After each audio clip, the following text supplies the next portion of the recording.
I was elected in 92, started serving in 93. It was a sort of the tail end of members, whether they're Republicans or Democrats or liberal or conservative, that had a shared experience. They'd been through the Depression together.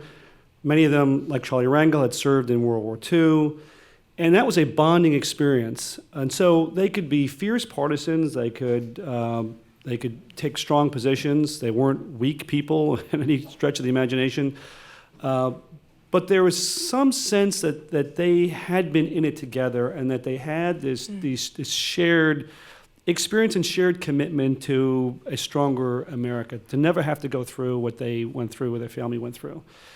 And I think that moderated things quite a bit. And you don't have that same glue as those folks had. And there's a lot of other reasons that have been sort of identified in the press. I think the way, at least in the House anyway, the way district lines have been cut to an art form where basically if you're a moderate, you're in danger, and if that seat ends up being reapportioned, it ends up becoming more Republican or more Democrat, so that the people who run for office in these districts, like my district on suburban New York, you had to persuade people from the opposition party. So you learn the skill of listening and persuading.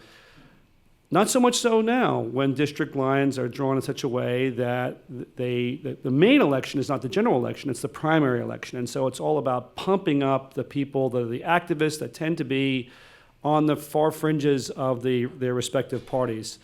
And so the skills that they bring to Washington are ones of pumping people up and dividing rather than bringing people together and persuading and listening. So, and of course, as traveling together, it's the families that aren't spending as much time together as they once did. Pretty hard to call someone a jerk, notwithstanding one of the presidential candidates, excuse that word, if the night before you were out together as couples and you were having a nice time.